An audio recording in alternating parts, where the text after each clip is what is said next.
The ProAct Know-How. Hi, this is ProAct Sam. Welcome to this Wednesday webinar where we're looking at tax returns. It's tax return season now. So welcome to you, expats living and working abroad around the world. ProAct offers services for business and families, whether they're working across border or whether they've got overseas property, whether they're living in it or not. ProAct advise those clients on how to manage their assets and their income while living and working abroad. So it's the end of April. And tax returns are now due for UK expats around the world. If you've got income that is connected to the UK, those tax returns become due from the 5th of April next week. And for expats living in a country with a calendar year tax year to the end of December, those tax returns become now due. So in Cyprus, the tax returns are available to do from the end of March, from the 1st of April, and then they're due by July. And the tax payments are then payable halfway through the year and in January.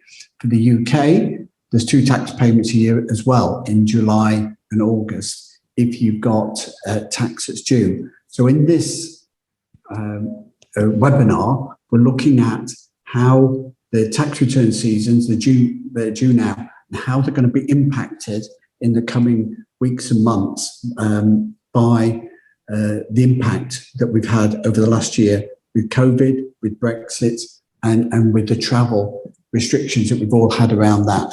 So there's a lot to cover. And first of all, the most important thing to look at is exchange of information. Why is this important? It's important because we all have to record our tax number with our banks, with our property agents, with our investment accounts, and with our pay. And those that information, that income or that capital gain or that return or that dividend or that royalty or that invoice that's paid, that all feeds in to a local tax jurisdiction. So it doesn't matter whether you're in Spain, Cyprus, UK, USA, whoever's renting your property, managing your investments, they've got your tax number, yet that bank or that agent is reporting it back to their local tax authority. Now, so for a UK expat that's living and working abroad in Europe, for example, any income from the UK reported to the UK HMRC, they will exchange that information with Spain or with France or with Germany, and vice versa. If you're living in Cyprus and you're reporting income from the UK, Cyprus will exchange that information back to the UK. So exchange of information is the most important factor. And it's been introduced since 2016. It's building up speed. And it means that the tax officers have the ability to identify what your income is. So it's more important than ever to do a correct tax return with the full information in it that needed, and so that you can pay the right amount of tax in the right place without paying too much. And it can also protect your income and your assets. So how has COVID affected you? The big thing with COVID is that it's affected people's residency and where they are and when they're able to be. So people that were locked down in the wrong country at the wrong time could have their tax residency raised. And this is like an important issue for all expats to consider before doing this next set of returns. Are there exceptional circumstances? Will your tax authority allow this? So for the UK, they said that they put COVID under exceptional circumstances, but that technically ended, that use of exceptional circumstances ended last August. 2020. There's still 6-8 months in the tax year for you to consider where you're based and what have you. But if people are being made redundant or can't get back to their place of work, how does that impact on it? Remote working isn't always what it seems. It depends who the contract is with. And again, this is it can be quite an interesting thing. So one of the changes that's coming about with COVID is people want to work from home a bit more. Now, you could work from home and work half a mile from the office, or you can work down in Cornwall instead of in the London office, or better still, you could work in Cyprus or Spain or Portugal and still do that work remotely. And it depends upon what your contract is and what your arrangement is with the local tax authorities. So it's what you need to consider, how it's going to impact you. So some of the issues that we need to review with clients and we need to bring to a head and look at these type of issues. If you're an employee and you're working in the same town as your employer, then it doesn't matter that you're working from home. The work is still done for the employer. It's still done in the UK. If your employment contract is online and you're doing that work in another country, your employment is still in your home country.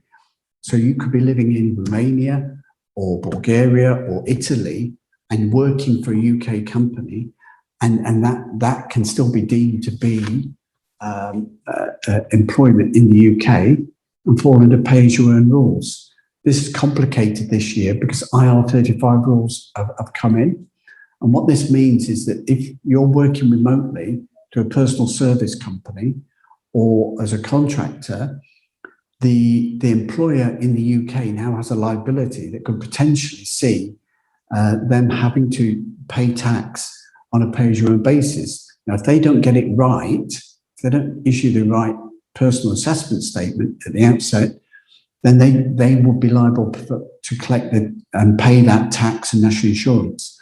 But expats could find themselves living in Portugal, living in Cyprus, working remotely, but the rules have changed now that they have to be taxed as on a pay-as-you-earn basis because their contract is no longer valid as a freelancer or subcontract contract.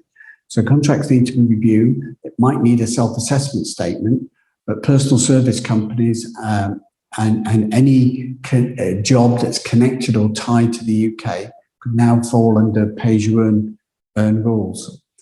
How has Brexit affected this? Brexit has affected VAT quite a lot, so that can have a big impact. And there's a lot of issues about residence and where you're working. So again, it comes back to exchange of information and residency. If you do not have a residency in the country in which you live, so if you're an EU expat in the UK, you're probably already registered because to get the job, to get the work, you're automatically enrolled in, get a national insurance number, get the tax registration, even though your tax is deducted at source under pay-as-you-earn. In other countries overseas, you need to get your residency first before you can get your tax number to then be able to be deemed to be a tax resident in that country. Now, with Brexit, there's a 6-month grace. So the UK have left the EU. It's no longer part of the EU. The transition period ended at the end of December 2020 during the last tax year that's just finishing now. But if you're not registered as resident in that country, then you become taxable in your country of domicile. So this is always a threat for expats. If you're living and working abroad, if you don't become a tax resident in another country, then you become a tax resident in the UK. They're your country of domicile. That could impact capital gains tax, sales on property overseas, could impact inheritance tax on worldwide assets, and it could also impact on income earned, even if that income has not been earned directly in the UK. So everybody's got to have a tax residence. And with Brexit, UK expats now, despite the COVID lockdowns, have got a limited window of 3 months under the withdrawal treaty to the end of June to be registered. If they can prove that they've lived in the UK or lived in an EU country before the end of June, they can get residency and get their tax certification so they can live and work abroad in the EU indefinitely for their lifetime and have the tax residence and don't have the tax residence fall back into the UK. With days, this can have a big impact, for example, on days that you can travel and days that you come into different countries. So again, this can have a big impact on people. International travel is allowed, and generally there's a 3-month travel visa. So anybody traveling abroad to live or work on personal or business reasons can get a 90-day travel visa. UK and European countries have many visa-free travel arrangements, but still some countries require a travel visa for that business or personal trip. But it's still that 90 days. Now, to go beyond that, even though you don't become a tax resident for 6 months, you sometimes you still need a visa. So for UK expats, after Brexit, if you're not resident as an EU citizen rights in the EU, then you then become restricted to the 90-day rule. So how are you going to use that and how does that play? So 90 days isn't always what it seems.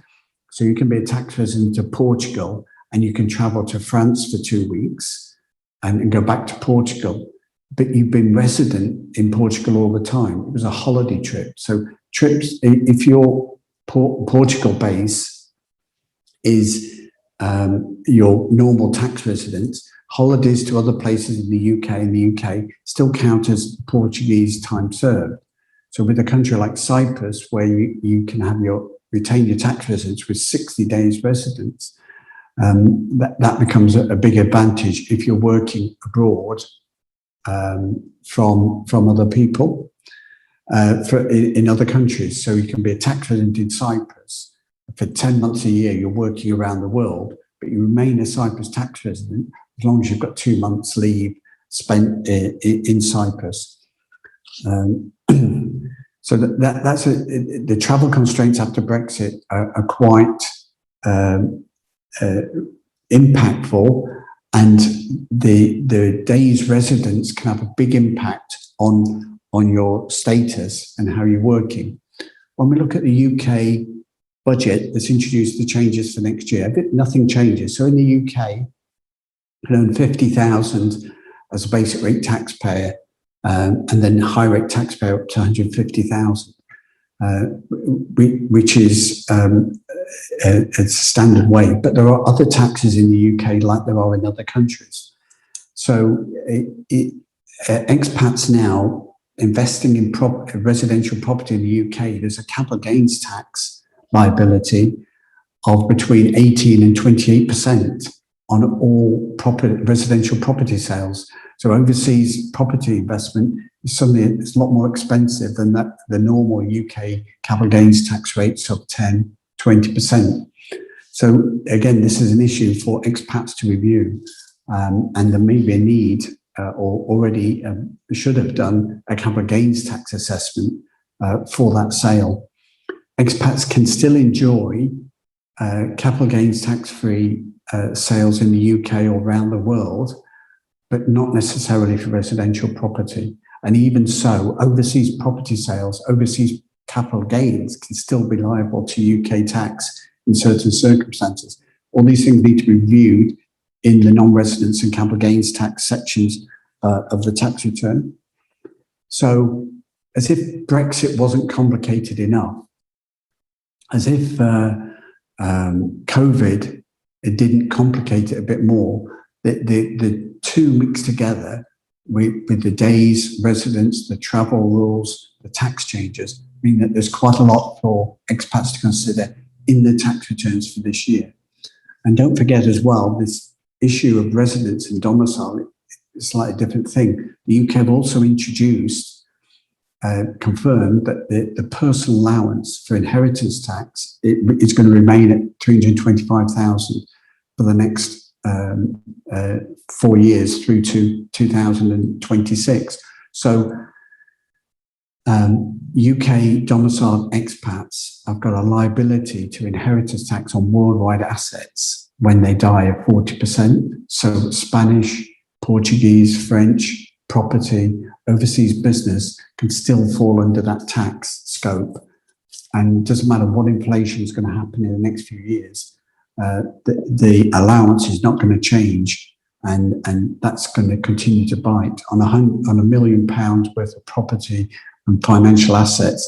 That's potentially 400,000 that's going to go to the UK taxman and not to your family. So again, looking at how to protect those assets for expats to make sure that they're not taxed in the UK and that your family can benefit from those in the long run without the taxman taking a slice is why you need to come along and join us. So tax year has started. Tax returns are now due. They're due from the 1st of April and the 5th of April for Cyprus and the UK. For expats around the world, you still potentially got a liability, even if you have left the UK, depending upon whether you've got a tax residence or not. So are you sorted for Brexit? You've got a 3-month window to look out for that. COVID has given many restrictions and many challenges. So there might be appeals and reviews that need to be done, especially in view of the new capital gains tax rules applied to UK property. So have a think about that. Now, what we do at ProAct is we offer we offer a free review to all expats that are living and working abroad. So you need to be getting your income statements, your capital statements, and your questions together to do your tax returns in the coming weeks and pay tax by them in 3 months' time, by the middle of the year. If you want a free review with ProAct, you can click the link on the meeting and book online to speak to one of our ProAct client services advisors, and we can get you hooked up with one of our consultants to look at your particular issue around your property rental, your overseas business, or your pensions. If you want to become a client, we offer an online service where we retain clients. We're with you all through the year to answer your questions and update you with an online service where we can talk to you and give you email feedback to questions and answers. And there's a whole host of free stuff on that. So take a look at that as well. And those links are available on our website. Go to proactpartnership.co.uk to book an appointment online, to contact us with an email inquiry or schedule a review with an advisor. The ProAct Know-How, brought to you by ProAct.